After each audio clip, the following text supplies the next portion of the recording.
right. Thank you for joining us today. I really appreciate it. Can you give a little background of who you are and just tell the people what you do? Yeah, so my name is Cassianne, and I'm a multidisciplinary artist.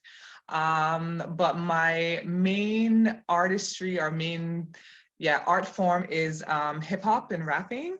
Mm. I started doing music really when I was in high school. I had like a girl group in high school, but that didn't last long. And then I played basketball professionally for a little while, and that's how I ended up in Germany. Mm. And then I started to kind of rediscover my artistry in writing and music, and now I am a hip hop artist. So, are you from Yeah, the States or did you transfer from somewhere else? no. No. So I was born in Jamaica and Okay. grew up there, and then I left when I was 7 and grew up in the Cayman Islands.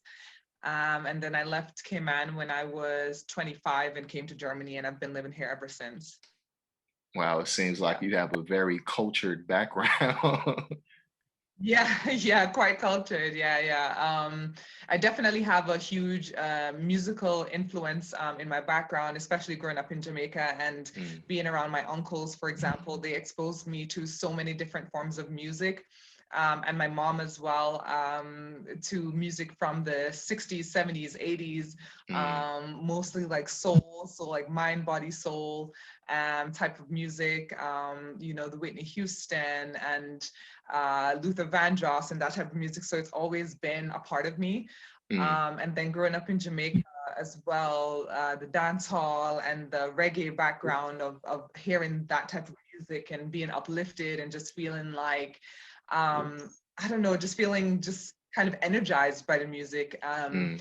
And then I think I grew into loving hip hop on my own. I think when I heard Tupac, I know it sounds cliche, but I heard Tupac for the first time, and I fell in love. I was like, yo, this is so real. It's so raw and beautiful, and I just always appreciated honesty in music. I think that's Mm.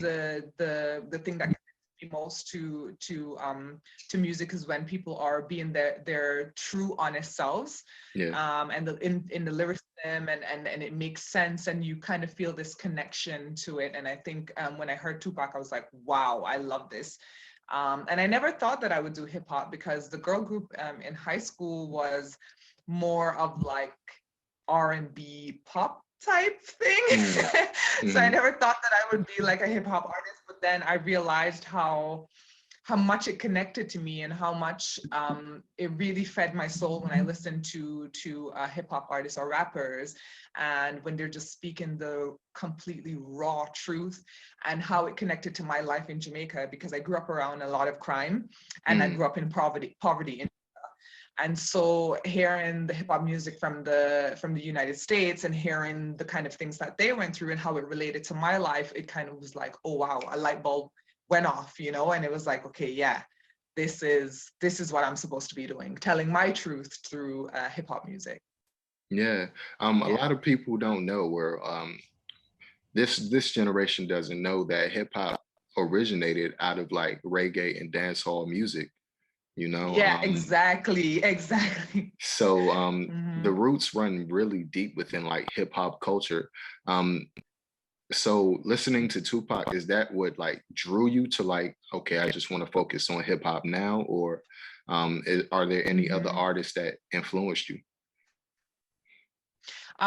So it was really the Tupac and Biggie type of era, and Mm. when they passed on, and thing that kind of really was just like, okay, yeah, this is what you should be doing. However, Mm. there's such a wide influence on the kind of music that I do, especially coming from Jamaica.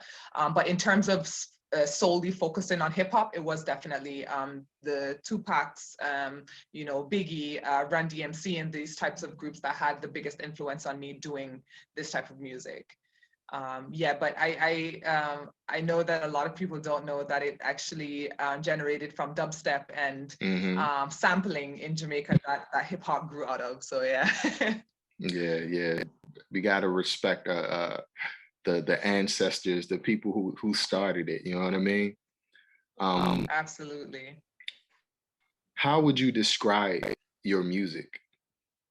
Because I listened to a few tracks, and Mhm. some of them had I guess political undertones to them. I'm not sure Yeah. if you if that influenced your music anyway. Yes, absolutely. So I, phew, how do I mean, I guess I would say it's alternative hip hop if I Mm, had to put like a label or a genre on it. Um, but I do draw a lot, like as I said, I really appreciate honesty in music, and I mm, appreciate when people are speaking their truth. And so my music tends to come from, well, one, my poetry, because what tends to happen a lot of the time is I write poetry, and then it kind of influences a song that I'm writing. So mm, I'm starting to write a track, or I hear a beat and I'm like, oh, this poem that I had could go amazingly with this beat. And so I end up kind of changing the words of the poem or the structure of the poem to turn it into a song. mm, Um, and a lot of the poetry that I write is about kind of the struggle and the strife that I've went through in my life. I write about like the deaths of my uncles, for example. I write about the police brutality that's happening with Black people all around the world right now. mm. But then there are also songs that is just like, I kind of want to say, can I curse on this? Yeah, do your thing. Do your thing. Okay.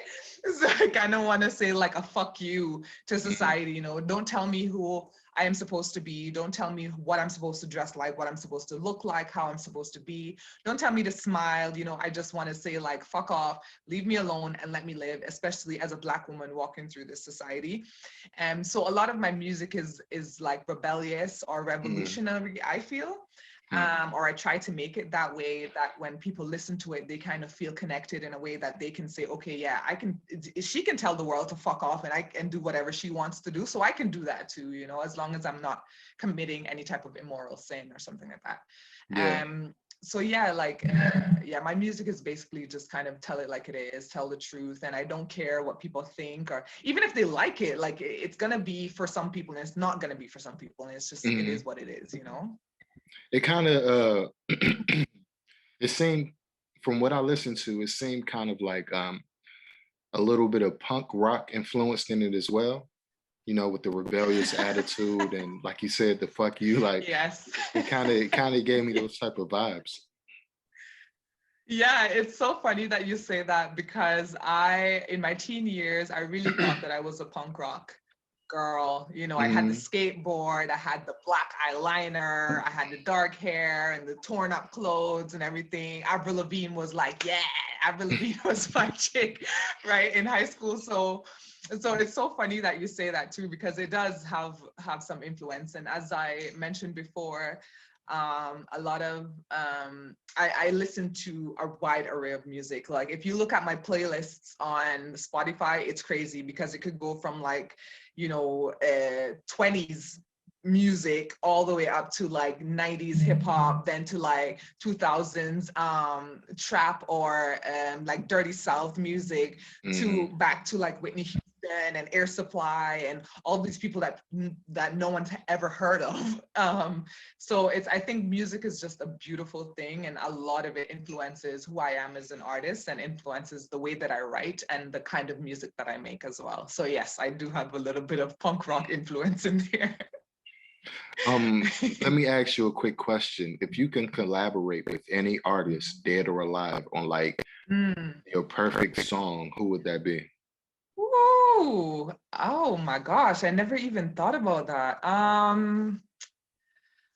Who, Dead or there's alive? just one artist. Just one artist, one like your top tier favorite artist that you would like to collaborate with. I kind of don't know how this would work, Mm. or how it would even be, but I would love to collaborate with this group called Air Supply. I don't know if you've ever heard of them. No, I haven't.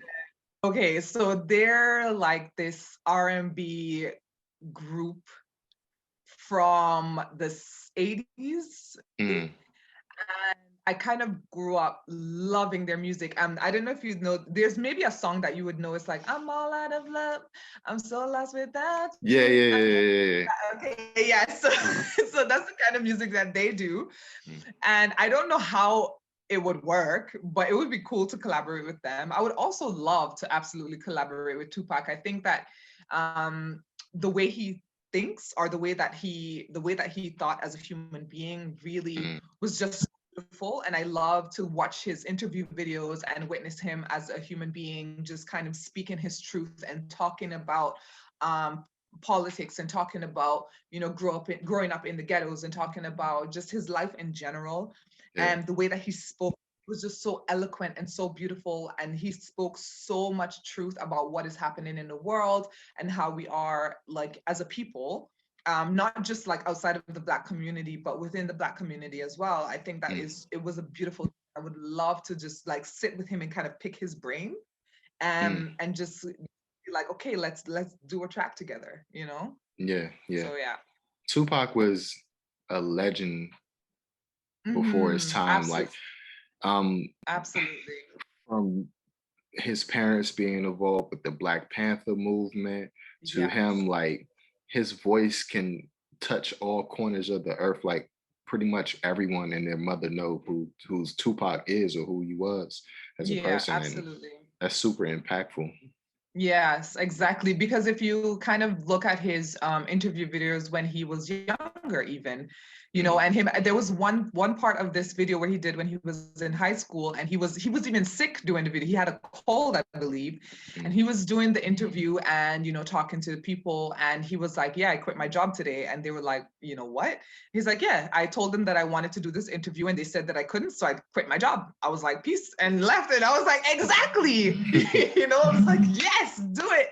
And this is kind of how I feel as well. It's like, people try to hold you back from doing the things that you are meant to do in your life, or the things Mm. that you want to do in your life. And I know that a lot of people aren't afforded the luxury of being like, okay, I can quit my job just like that, you know? But I feel like we have one life to live, and why not just take risks and do the things that we love to do, or to do the things that drive us and drive our passions, Mm. and allow us to express truly who we are.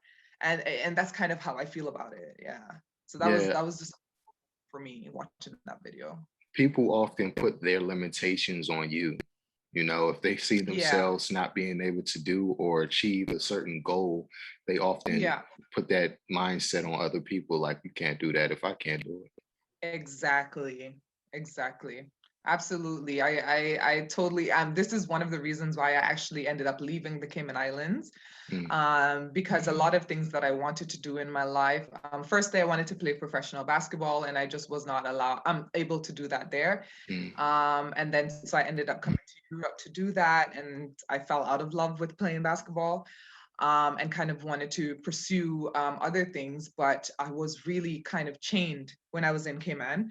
It was like the society was telling me who I should be as a woman.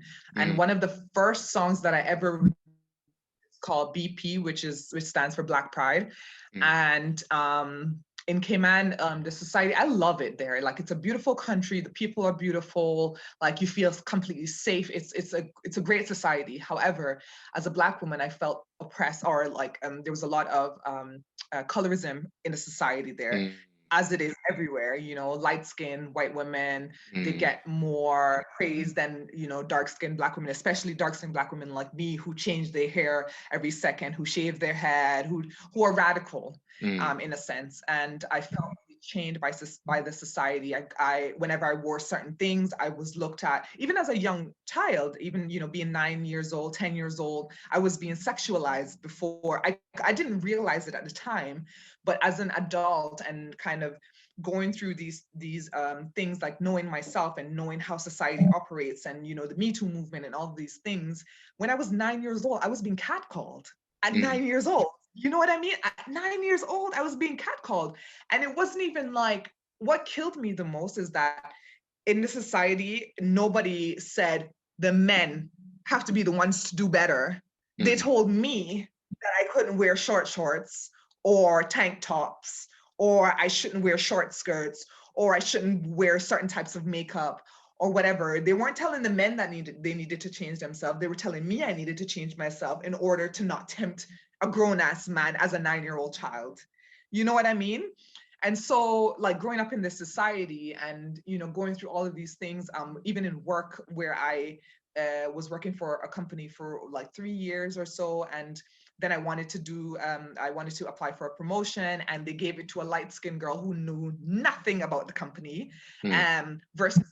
And what I was literally told was the reason why she got the job is because she didn't look like she should work in like the store. She looked like she should be in the corporate office. And I Wow. was like, Wow. what?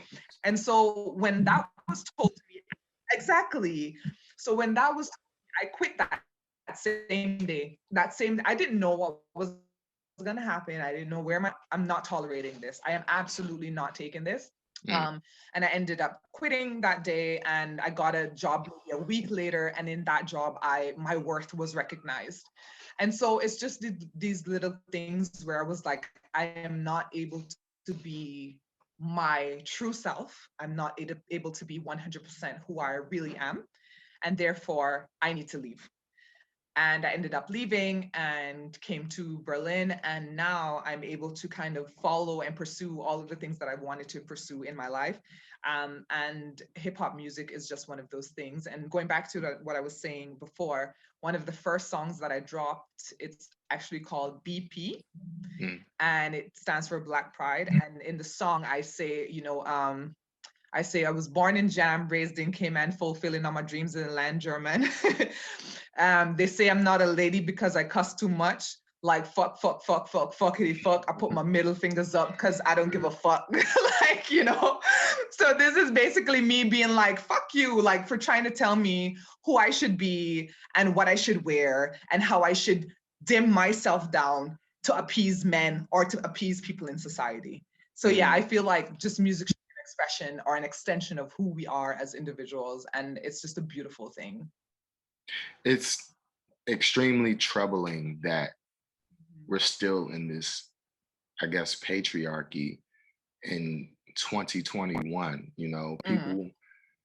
Women aren't able to be who they are. They have to, some people might think that they have to mold children a certain way to, I guess, be presented into society, when society, it's a fact, a scientific proven fact that society are best when people are themselves, Exactly. Yeah. But yeah, precisely. I 100% agree with you. And yes, sorry. No, my bad. I was just about to ask you another question. If you could open up for any artist, current artist, who would that be? J. Cole. Really? Yes, absolutely. Right now, J. Cole is one of my favorite artists, and I have said to myself that I want to be signed to Dreamville. I know that I still have a lot of work to go before I can even get his attention. Maybe one day someone will see me who is connected and go, hey, yo, this dope girl who's, she's liberated and she's a rebel and her music is fire and you should listen to it. But yeah, J. Cole, JID, I absolutely love JID as well. I think that they are phenomenal artists. There's also this artist from the UK. Her name is Lil Sims. She's amazing. She's a beast. Okay, she is just a beast with lyricism, everything. I would also love to like tour with Tierra Whack. She's also just so lyrically inclined and just such a free soul. I think Tierra Whack is one of the most free-spirited human beings I've ever seen or witnessed. She just does what she wants. She talks in interviews and she's like, yeah, I poop and I look at my poop and I'm like, you go, girl. So it's like, I think it's just absolutely liberating to witness artists coming up like this who just are free to be themselves and to kind of, just say what they want, say what they feel, and just be free in their artistry. Yeah, that's dope. I could definitely see that. It's funny you said J. Cole, Ari Lennox. She's from the Dreamville, Washington. yeah. Yeah, she's from the Washington D.C. and Virginia area, so she's like from my neighborhood, basically. Okay, So nice. I just wanted to say that, shout that out Yeah, real quick. yeah. Shout out to Ari Lennox's beautiful soul. Yeah. So what was the transition like moving to Berlin? Like, how Mm. how did you process a new surrounding and a new environment? Mm. I don't know. I think I've been blessed uh to be able to kind of function well with change. Mm. I don't like Berlin. I'm not gonna lie to you. It's too It's not my cold. place. It's too cold. That's the first thing. It's too cold. And then the second thing is just it's just not, it doesn't feed my soul, you know? Mm, And I'm a type of person that really functions with emotions and feelings, and I make a lot of decisions in my life through my gut feeling, or if I feel like if something's right or wrong, and so on. And Berlin just has never been my place. mm, However, it has afforded me the platform in order for me to grow and build as an individual and as a human being, and to kind of grow into the person that I want to be. So I'm not going to take a complete shit on Berlin. Like, it's amazing that I've been able to be so free in who I am and be able to do the things that I'm doing artistically. I'm absolutely grateful for that. But being here, the transition was difficult because I come from the Caribbean and come from countries where people are kind and mm. warm, and everybody says good morning, and everybody has manners and say excuse me when there's something happening, or if they have to, go past somebody, excuse me, or they say blessed day, or you smile at you, and it's just so warm and welcoming. And then you come here and everybody is so cold. The Mm, weather is cold, the people are cold. It's just like, what is happening? Like, I feel like everyone here is a lost soul somehow. I mm, am too, to be honest. Like, and it's just, I don't know. It's too cold for me in every sense of the word. It's just so. I've been able to transition well, where I've been able to build and grow and build friendships and so on and so forth. But it's been difficult where I've actually gone through depression or depressive, episodes, mm. because I was just like, I can't stand it here. You know, Yeah. you know. So yeah, like I think I'm still transitioning, to be honest. I've been here for 5 years, but I'm still transitioning, and I'm still learning new things about Berlin every single day. And I'm still learning how to kind of assimilate to the society that is here. You kind of feel like you have to, have white friends, for example, or Mm, know white people in order for you to get an apartment, or in mm, order for you to go to the Bürgeramt or the Finanzamt or whatever. Like, if you don't have that type of kind of white community with you, you kind of are not able to get anything done because they just don't want to help you. That's how I wow. feel. Like, yeah, yeah.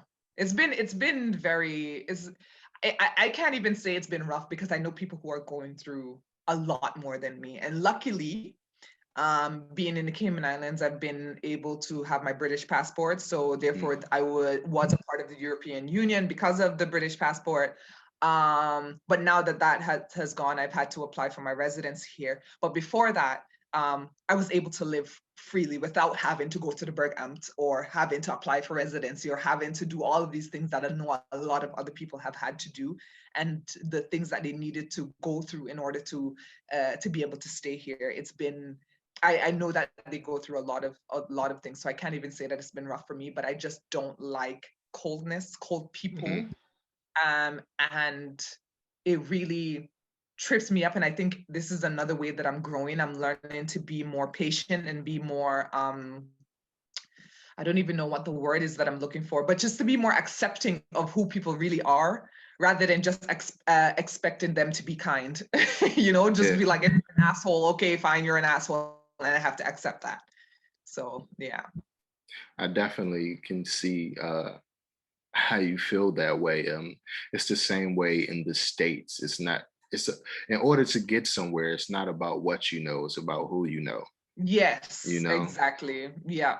And in some instance that can be extremely difficult at times, but I'm Mhm. a firm believer in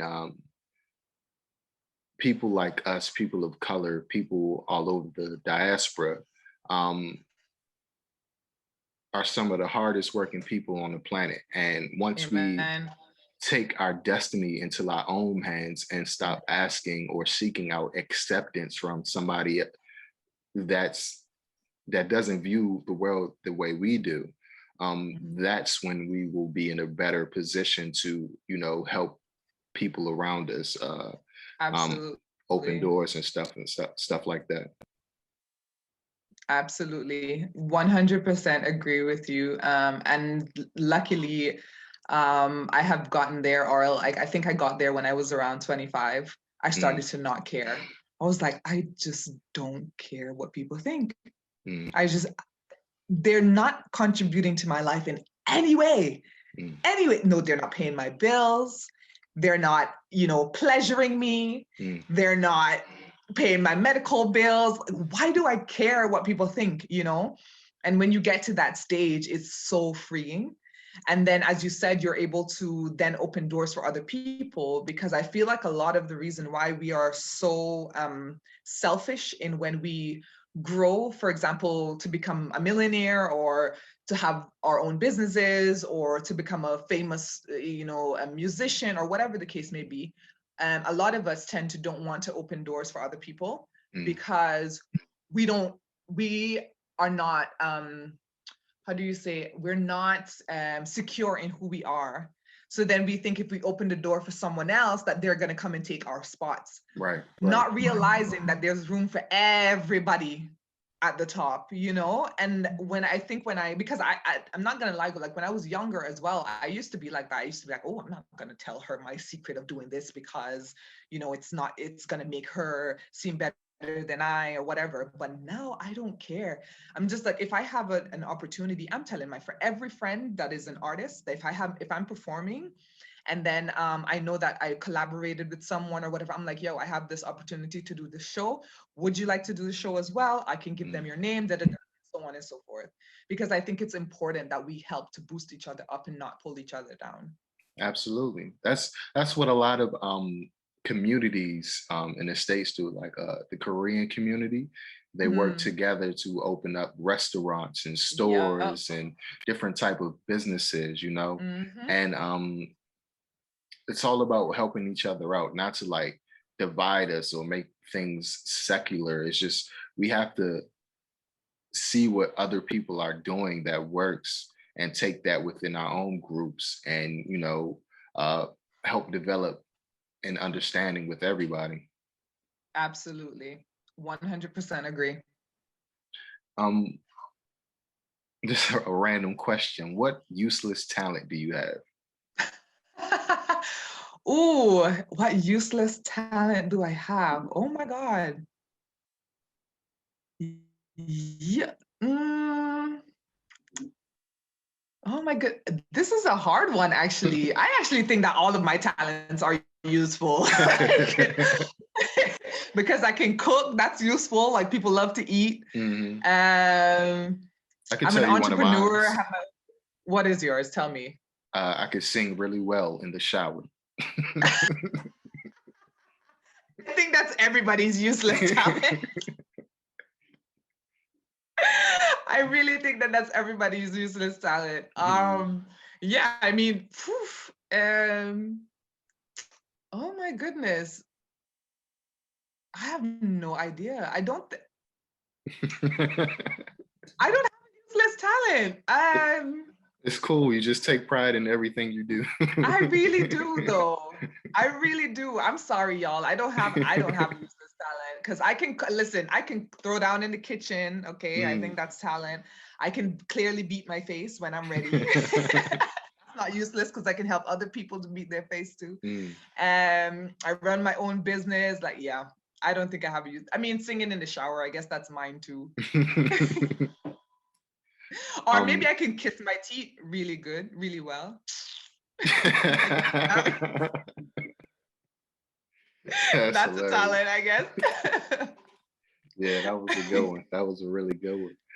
Um, you said you played basketball. Um, Yeah. if you weren't doing music, would that Mhm. be your main focus, or No. why did you fall out of love with basketball?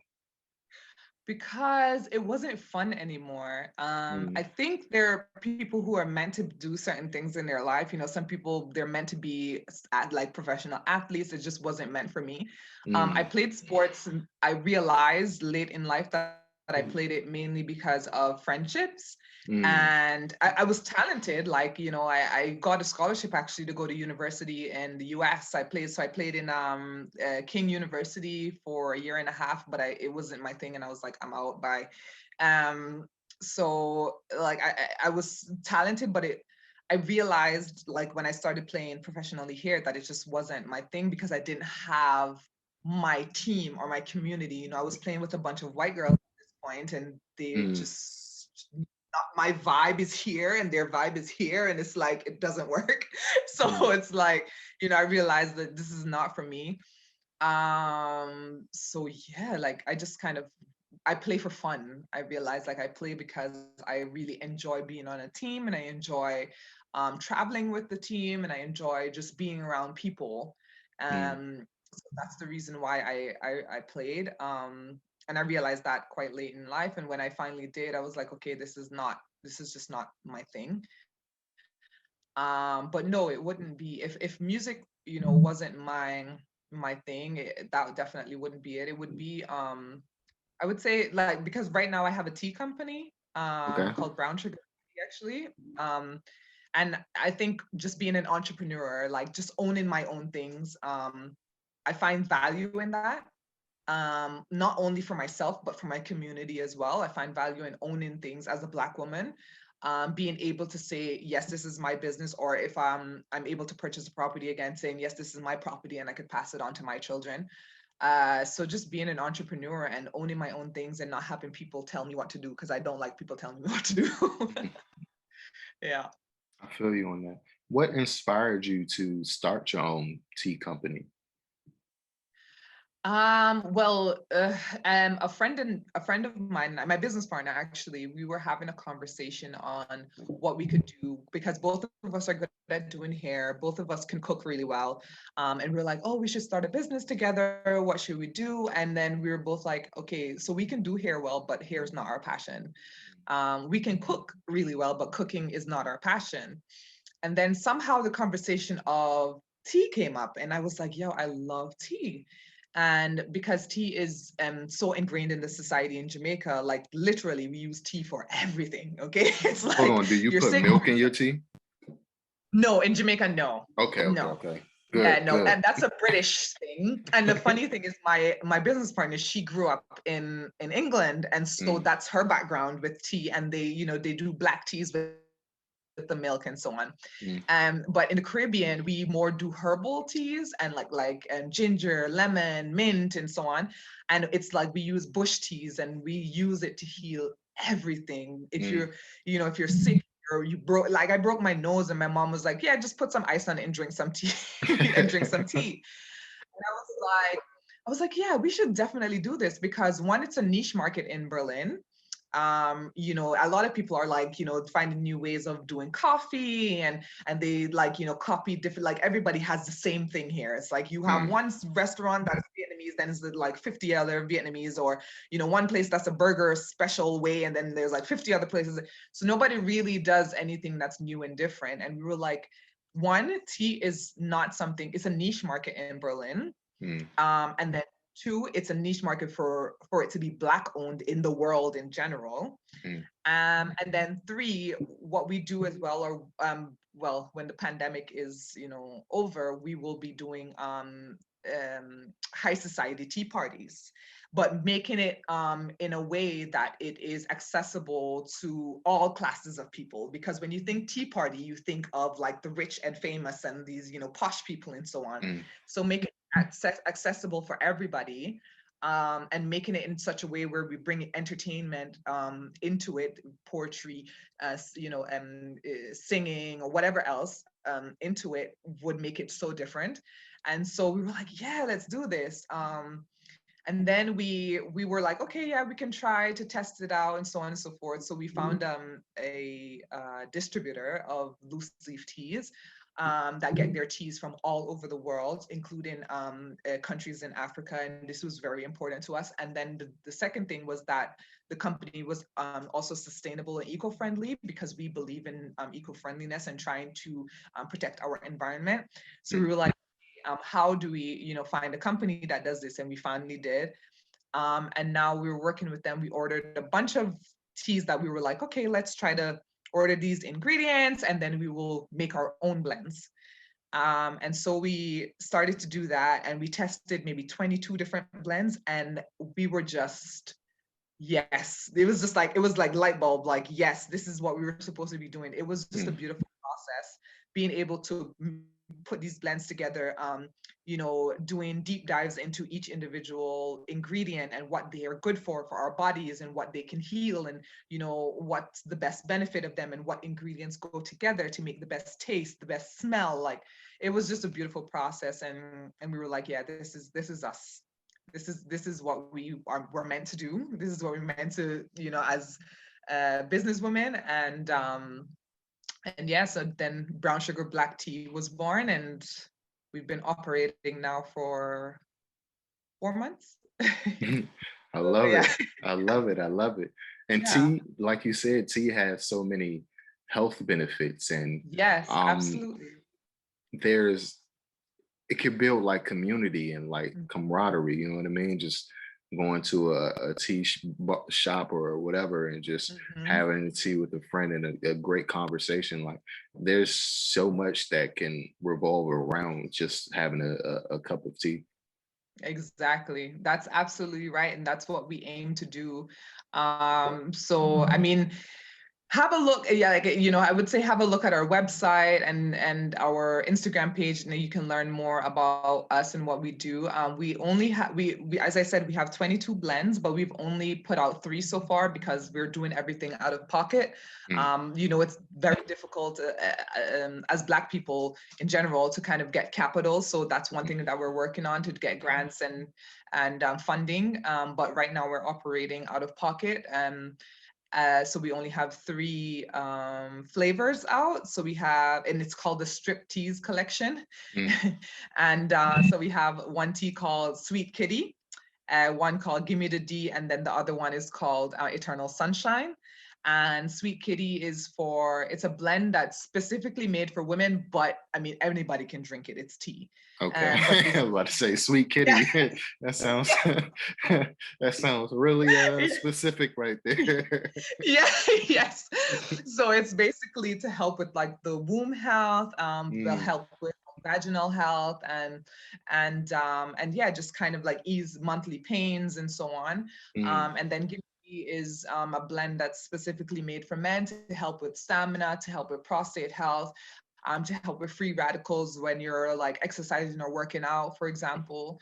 And then Eternal Sunshine is like for the skin, so it helps with like skin impurities and stuff like that. mm. So yeah, these teas, like, we really took our time to kind of think about, what we wanted to put out there, and then especially focusing on the taste and the smell, because I think a lot of people make teas and they don't really test to see if the ingredients work well together, Mm. and then just taste really like garbage. It's like, what is this I'm drinking? Yeah. So being able to make these blends that they taste good with or without sugar or honey, it just made it just this that much more phenomenal. Like, my personal favorite is the Sweet Kitty, because it's just a very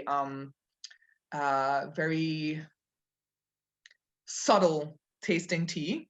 Mm. It's not too strong and it's not weak. It's just a beautiful taste. And then it has lavender and thyme, for example, in it, and it just gives this really, I don't know, potent taste that just, it makes you feel really calm when you're drinking it. So, like, yeah. I can go on about this all day. I'm sorry. No, it's fine. It's fine. I can definitely see an interest in it, and tea has been around for centuries, since like the beginning Yes, of time. People have been exactly. creating tea, so I could definitely see that being a profitable business model for you and your co-partner. Yeah, absolutely. Definitely.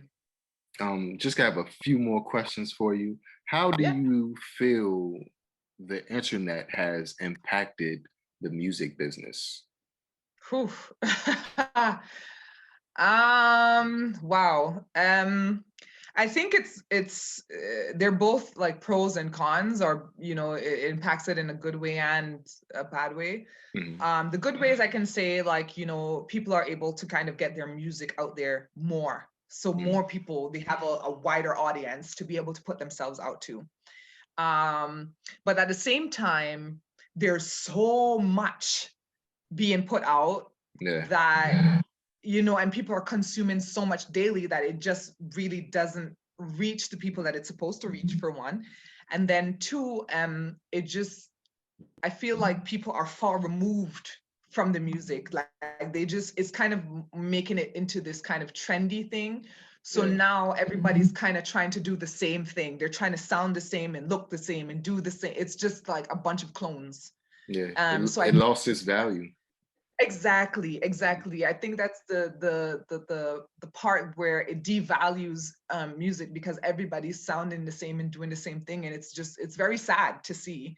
Mhm. Because I know that there are plenty of artists out there who are super, super talented, but then they don't get seen because they're not doing what is popular right now. Right. What is the common thing for people to be doing right now.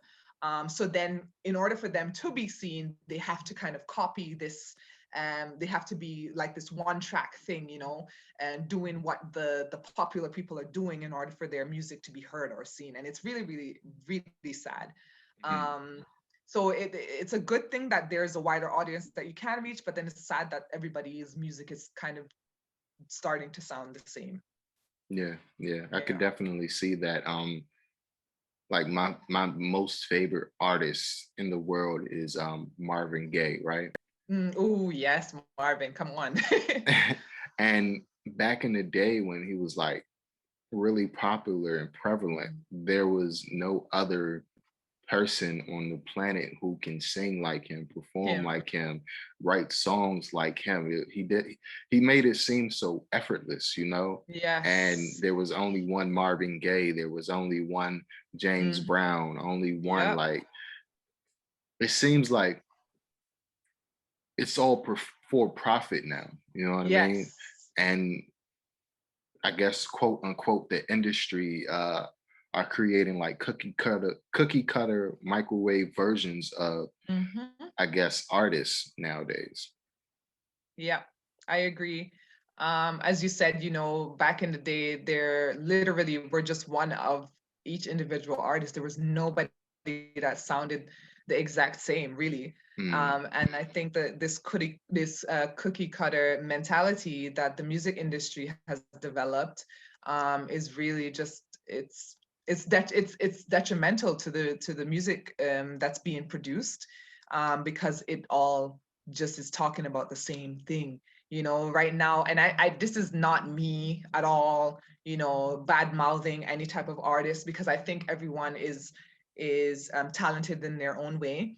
But this kind of like, I take your man, I want money and I want Birkin bags and I'm, one of these types of things. It's just everybody is singing about the same thing. mm, And then with the men, it's like, oh yeah, Percocet and drinking this and doing this drug or whatever. It's just like, what?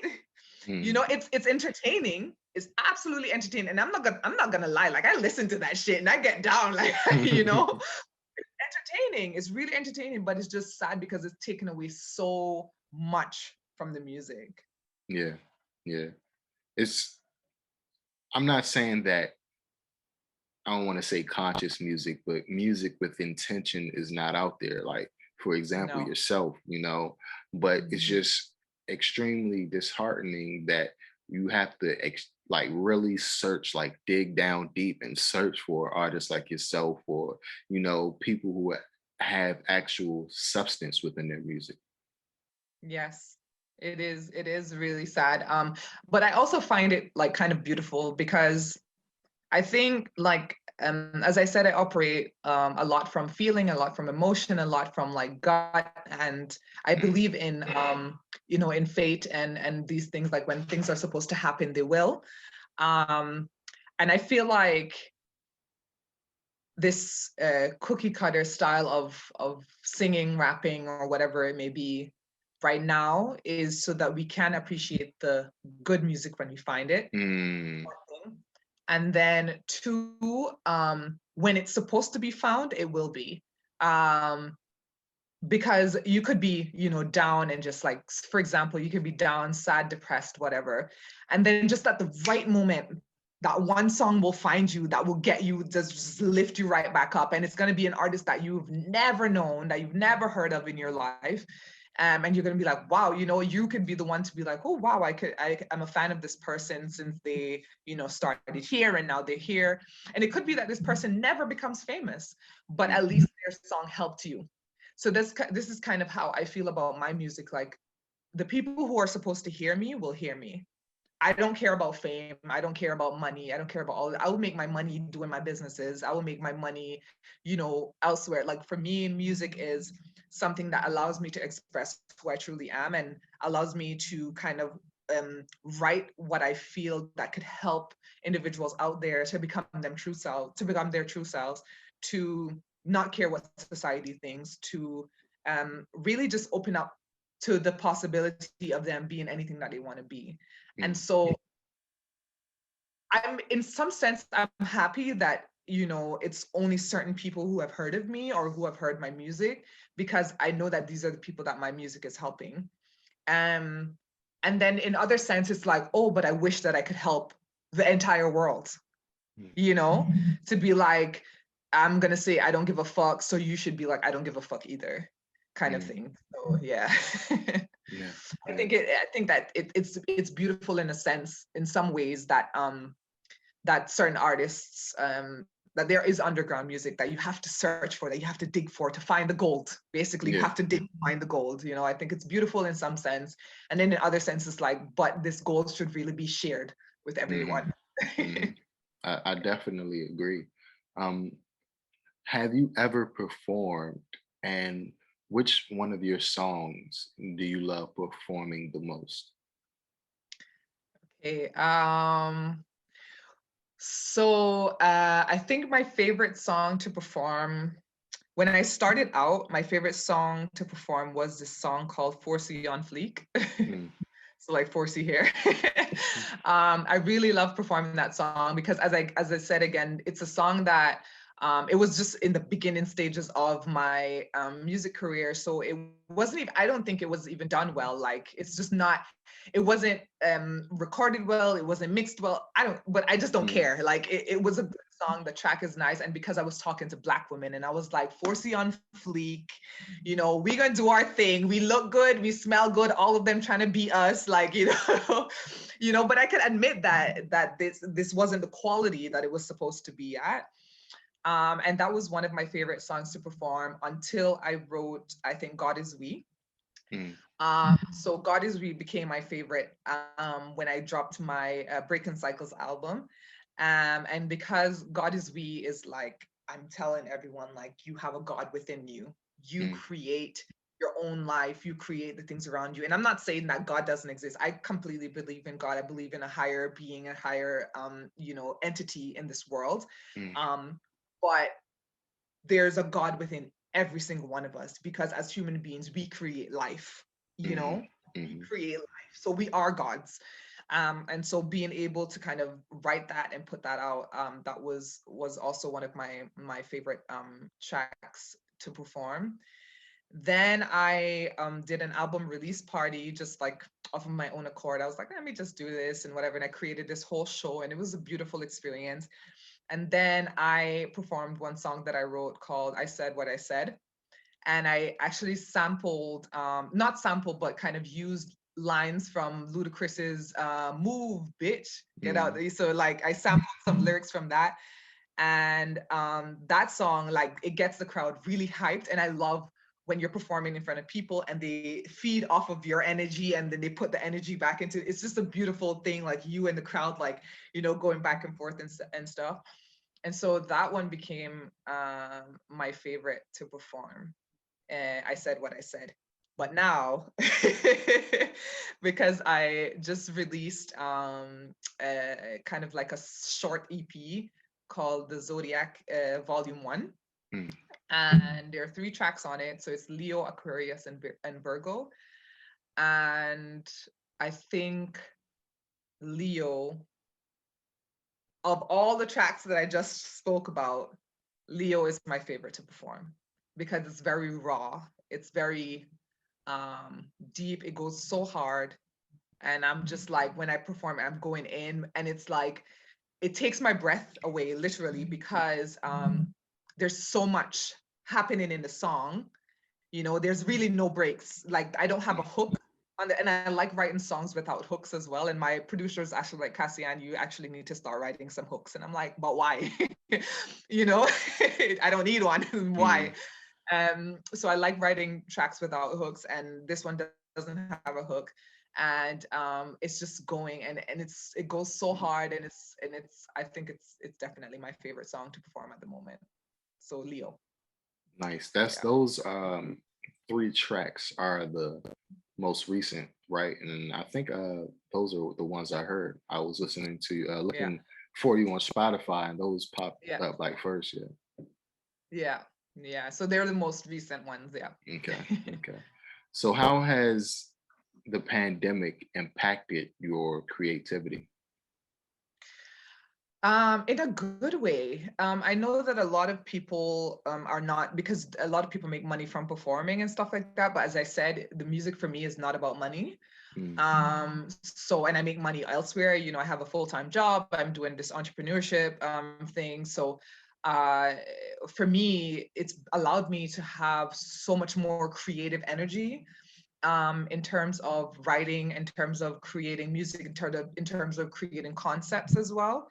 And so, like this Zodiac Volume 1 is part 1 of a 4-part kind of like mixtape, I guess, because at the end of the year I'm going to put it all together and create a mixtape. But this is Volume 1, and so what I'm doing is I'm actually writing a song for each sign of the zodiac. And so Leo, Aquarius, and Virgo were the first 3.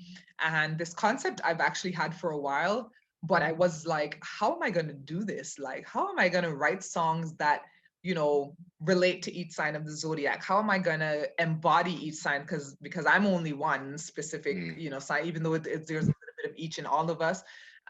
But it was kind of like, how am I going to do this? How? And then the beats just came to me, and I started writing, and it just became, you know, the concept that it is now. So every 3 months I will release a new EP. So Volume 2 is going to be in June. I will release that one. And then like throughout the year, I do Volume 3 and 4 as well. And so the pandemic really has just allowed my creative side to blossom and flourish. Even just doing the tea company as well, and writing, and just doing like different creative things, even just cooking. You know, it's allowed me to be more creative with cooking as well. I don't cook every day though, because I'm like, nah, I ain't nobody got time for that. But when I do, it's a really beautiful process to just kind of be there in this mind space, if that makes sense. And I've been writing scripts as well, because I just love writing. So I wrote like some series scripts. I think I wrote like 6 episodes of this season of this show that I want to do. I don't know how the hell it's going to happen, but I know that's going to happen someday, one day, I don't know. And so, yeah, the creativity just kind of has been, it's allowed for me to have a space that I'm able to kind of express more, because I don't have to give so much to society. I don't have to get out of my house every day to go to work and give my energy to, you know, spaces that I don't have to or don't want to give my energy to. And so that has allowed me to be more creative. So what is it that you don't do? It sounds like you do a little bit of everything, right? Script writer, Yes. tea Yeah. maker, rapper, Yeah. like basketball player, like what in the world? Mother, right? Like, what's going yes. on? Yeah. As I said, like when I left Cayman, because even in Cayman, I did a lot as well. I hosted a radio show, or co-hosted a radio show. I co-hosted a TV show there. I was playing rugby. I was playing basketball. I was playing football. I'm just always going, and I've always been that type of person. Just always, and it's never really been for hustling money, because there's always been a way for me to make money, and then I just wanted to be able to express myself in other ways. So it's kind of like something comes to me, either I have a dream, or I just have a thought, or my mind just goes to something and it's like, okay, now it's time to do this. And so whenever things happen and whenever things come to me, I just do it immediately. And it's like, if it works out to be something, then it just does. If it doesn't, then at least I have it here, that I can, if someone says, oh, I want to write a script, I'm like, oh, I have a script already. Maybe you can start writing on this. You know what I mean? Like, just put it out into the universe, and then whatever happens to it just happens to it. And that's kind of how I feel about the different things that I do. So, yeah. That's amazing. Okay, I got one last question for you. And after that, would you like to play a little game called This or That with me? Yeah, absolutely. Let's do it. Cool. So, what would you tell a younger version of yourself? Oof. What advice would you give a younger version of yourself about the career you do today?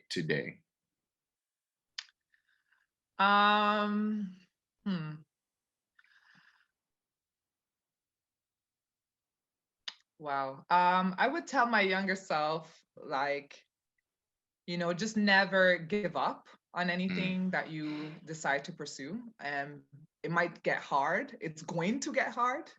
That's the one thing, like the one sure thing about anything that you do in life. It gets to a point where it becomes really, really, really difficult, and you're going to want to give up, but just to never give up. Also to value ownership. Because like for me, like I was 24 when I purchased my first home, for example, and I didn't value it because at the time I was making a lot of money, and it was like, oh yeah, I have a house now. It was just like, I have a house now. It is what it is.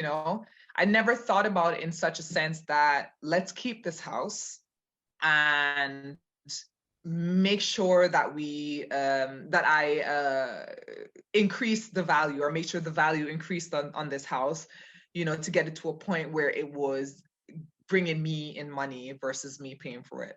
It was more like, okay, I have a house, I'm moving away from Cayman now, I'm going to sell it. So I would tell my younger self, like, value ownership, because when you own things, people respect you more. And I think also just not to care what anybody says or thinks about you. Just do you. Yeah, and life will work itself out. I love that. Definitely agree. I love it. All right, this game is called This or That. The whole world depends on the answers that you give. No pressure at all. No pressure at all. All right. First question: pancakes or waffles? Ooh, pancakes. Why? Because I like soft, fluffy things. I think I like waffles too, they're all right. Like, they're crunchy and stuff, they're all right. But pancakes, I think pancakes are love. Like, they're just fluffy and soft, and they're just full of love. Like, when you make them, it's just like, yeah. Guys, it's just a beautiful, like, pancakes. Yeah. Yeah, it's funny you said that. I had pancakes this morning with the family. Yes. I wanted to go to sleep right after I ate them. Exactly. Pancakes are just like, it's just love for your insides. Puppies or kittens? Puppies. Not a cat person? Puppies. I wasn't, but I've grown to respect cats. I've grown to respect that cats are super independent, and I find that very beautiful. But my daughter's allergic to cats, and so I could never get one.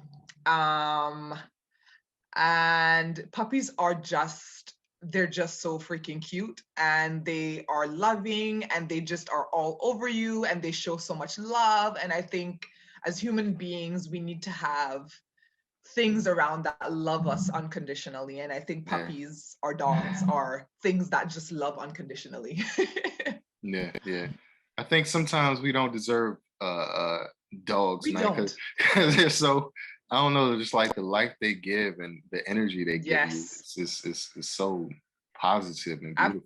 Absolutely. And I feel the same about children as well. I feel like children, they love unconditionally, and they are just such beautiful beings, and we don't deserve them as humans. Like, I know that we create them, but we just don't deserve them. Like, I really feel that way.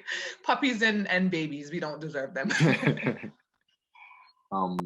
Forgive or hold a grudge? Woo, yeah. Hold that grudge. Listen, you know what? I will forgive people, like, but I will never forget. So if I'm the type of person where I love as hard as I hate, there's no in between. There's no like, oh yeah, okay, you did me wrong, so I forgive you, and then we move. No, it's like, we are friends for life, and I will love you for life, and you will get the whole entire world from me, and I will ride for you until the day that I leave this earth.